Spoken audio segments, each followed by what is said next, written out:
మనస్ఫూర్తిగా డిపార్ట్మెంట్ అభినందిస్తున్నా. Congratulations, well done. This one example. AI ఉపయోగించుకొని కరెక్ట్గా చేస్తే ఏ విధంగా ఫలితాలు వస్తాయో ఇది ఒక బెస్ట్ ఎగ్జాంపుల్ మీ అందరికీ. రెండో విషయం, ఇక్కడ నేను ఒక విషయం మీ అందరికీ చెప్పాల్సిన అవసరం ఉంది. ఎట్లయితే డిపార్ట్మెంట్ లో ఉంటారో అక్కడక్కడ క్రూషియల్ పొజిషన్ లో ఆపర్చునిటీస్ ని లాక్ చేసే వ్యక్తులు కూడా ఉన్నారు. అలాంటి వాళ్ళపైన మీరు అప్రమత్తంగా లేకపోతే మీరు ఎంత ఎఫర్ట్ పెట్టినా మీకు ఫలితాలు రావు. ఇటీవల కాలంలో కొన్ని అలాంటివి కూడా వస్తున్నాయి. అంటే కొంతమంది వ్యక్తులు క్రూషియల్ ప్లేస్ లో ఉండి నెగటివ్ రోల్ ప్లే చేసే దానివల్ల కూడా ఇబ్బంది వస్తుంది. దాన్ని కూడా ఎక్కడికక్కడ మనం క్లియర్ చేసుకుంటూ ముందుకు పోవాల్సిన అవసరం ఉంది. కేపీఐ ఇండికేటర్స్ నేను ముందే చెప్పాను. ఈ కేపీఐ ఇండికేటర్స్ కూడా ఎక్కడికక్కడ అనలైజ్ చేస్తున్నాం.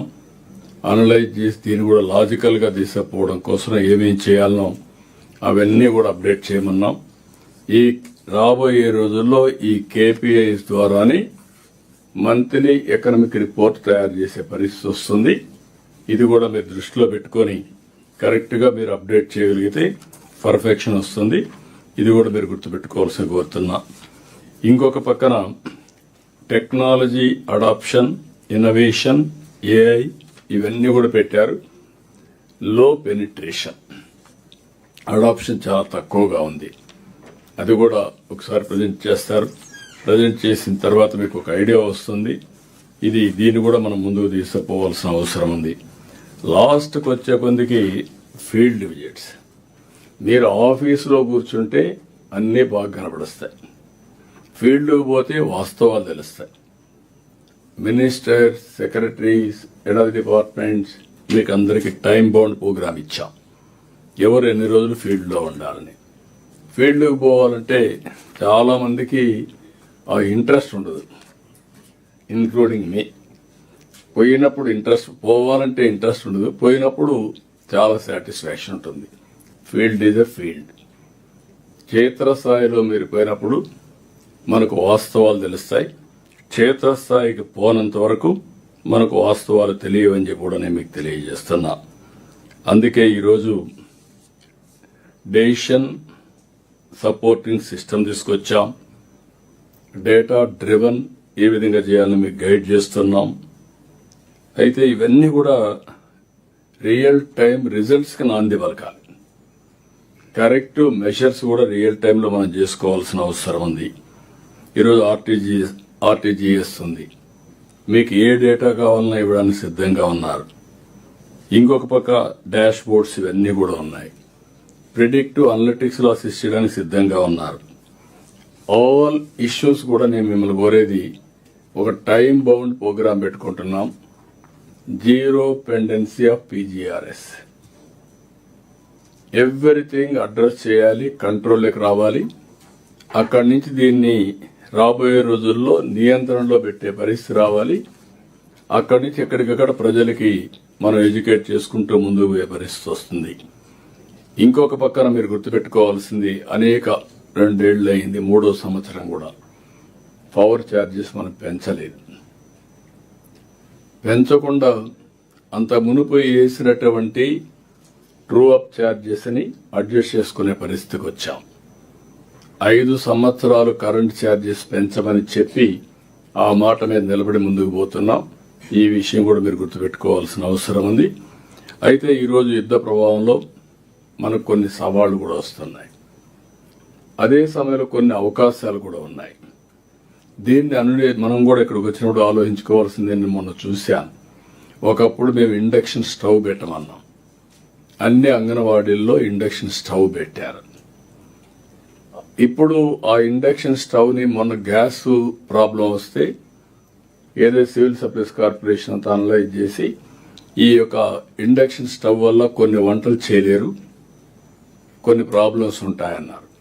ఇప్పుడు కొత్త స్టవ్ ఒకటి వచ్చింది, అన్ని వంటలు చేయించే పరిస్థితికి వచ్చారు. ఈ రోజు మనం చూస్తే గ్యాస్ 900 రూపీస్ సిలిండర్. ఆ గ్యాస్ తో ఎంత వంట చేయొచ్చునో దానికి 500 రూపాయలు పవర్ తో మనం చేసే అవకాశం. స్ట్రైట్ అవే 400 రూపీస్ సేవింగ్. అవసరమైతే వాళ్ళకి ఇచ్చే 3 సిలిండర్లకి డబ్బులు ఇచ్చేద్దాం.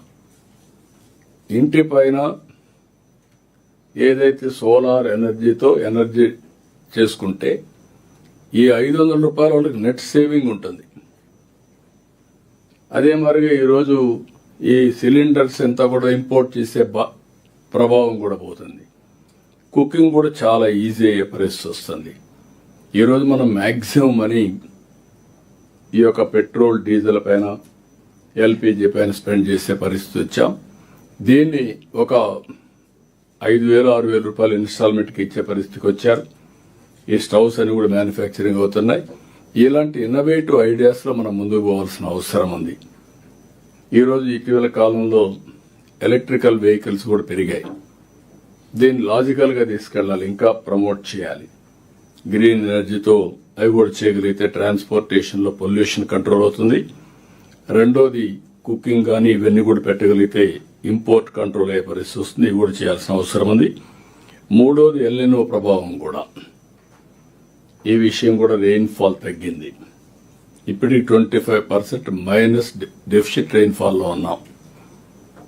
మనం మొన్నే జలధార కూడా తీసుకున్నాం. కానీ ఇంకా కృష్ణా నదికి వరదలు రాలేదు. గోదావరిలో కూడా గ్రేట్ డిఫికల్టీ. మొన్నటి వరకు 70,000 వచ్చింది, నేను 40,000-50,000 తగ్గింది. బికాస్ ఆఫ్ గోదావరి ఒక 15,000 అక్కడ తీసుకొని ఒక 8,000 క్యూసెక్స్ కృష్ణాకి ఇస్తున్నారు. ఈ 2 వల్ల Krishna delta Godavari delta survive అయింది. అది గాని పట్టిసీమ లేకపోతే ఈరోజు మనకు ఆ ఇబ్బంది వచ్చేది. కానీ ఈరోజు మనం నేచురల్ ఫార్మింగ్ కూడా వెళ్ళమన్నాం. ఎక్కడైతే డ్రై ల్యాండ్ ఉందో ఆ డ్రై ల్యాండ్ మొత్తం ఏదైతే మనం ఈ పిఎండి టెక్నాలజీ కింద వేయగలిగితే అది వచ్చిన దాన్ని అనిమల్కి ఫాడర్గా మనకు వస్తుంది, లేకపోతే ఫీల్డ్లో మల్చింగ్గా ఉంటుంది, లేకపోతే ఆదాయం కూడా వస్తుంది. డ్రై ల్యాండ్లో ఎంత ఆదాయం వస్తుందో అంత ఆదాయం కూడా వచ్చే పరిస్థితి వస్తుంది. ఇలాంటి డిఫరెంట్ వేస్ ఆఫ్ థింకింగ్లో టైమ్లీ ఇంటర్వెన్షన్ చాలా ముఖ్యమని చెప్పి మీకు తెలియజేస్తున్నా. ఈరోజు జల సంరక్షణతే చాలా బాగా మన వాళ్ళు చేస్తున్నారు. దీన్ని లాజికల్గా తీసుకుపోవాల్సిన అవసరం ఉంది. నేను ఒక విషయం మీ అందరినీ కోరుతున్నా. A good officer solves problems, a great officer prevents them. అసలు ప్రాబ్లం లేకపోతే సాల్వ్ చేయాల్సిన అవసరం ఉండదు. మీరే సమస్య క్రియేట్ చేసి మీరే సాల్వ్ చేసుకుంటా కూర్చుంటే చాలా సమయం అంతా వేస్ట్ అవుతుంది. ఈ విషయాన్ని మనం దృష్టిలో పెట్టుకోవాల్సిన అవసరం ఉంది. దీనికి ఎప్పుడు కూడా అడ్వాన్స్ థింకింగ్ ఉండాలి. ఈరోజు ఒక చిన్న ఎగ్జాంపుల్ మీరు చూస్తే దగ్గర ఒక 10-12 ఏళ్లకు ప్రారంభించినటువంటి పట్టిసీమ 13 లక్షల ఎకరాలు సేవ్ చేసింది, స్టెబిలైజ్ చేసింది. ఇక్కడ మిగిలిన వాటరు శ్రీశైలం నుంచి రాయలసీమకి ఇస్తే లింగాలు లాంటి మండలం highest per capital income better than విశాఖపట్నానికి వచ్చే పరిస్థితి వచ్చింది. అంటే అక్కడ కూడా తెలివైన వాళ్ళు ఉన్నారు. వాళ్ళకు అవకాశాలు కావాలి. ఆ అవకాశాలు మనం ఇవ్వగలిగితే అందిపుచ్చుకునే మనస్తత్వాలు ఉన్నాయి. అక్కడైతే మొత్తం బనానా వేయడం, అది కూడా ప్రిఫర్డ్ వెరైటీ వేయడం, ఇంటర్నేషనల్ మార్కెట్స్ ని క్యాప్చర్ చేయడం, ఇలాంటివన్నీ చేసే పరిస్థితికి వచ్చారు. ఒక్క వాటర్ పోతే అనంతపూర్లో కియా మోటార్స్ వచ్చింది. That is the revolution we are able to bring. So దీనివల్ల చాలా లాభాలు వచ్చాయి. ఈ 2 ఏళ్లలో అంద్రి నేవా, సుజల స్రవంతి కుప్పం వరకు తీసుకెళ్లాం. ఈరోజు మిగిలింది అటు మడకశిర, ఇటు మిగిలిన ప్రాంతాలు అనంతపురం జిల్లాలో. ఇంకో పక్క వచ్చే కొందికి తిరుపతి వరకు కళ్యాణ్ డ్యామ్కు తీసుకెళ్లి, అంటే శ్రీశైలం, మల్లన్న, తిరుపతి వెంకటేశ్వర స్వామి, వెంకన్ 2 దేవాలయాలను దేవుళ్లు కలిపే పరిస్థితి కూడా వచ్చాం. అది ఈ సంవత్సరం పూర్తి అవుతుంది. నిన్నే నేను పోలవరానికి వెళ్ళాను. 37 సార్లు వెళ్ళాను ఫిజికల్ ఇన్స్పెక్షన్. 137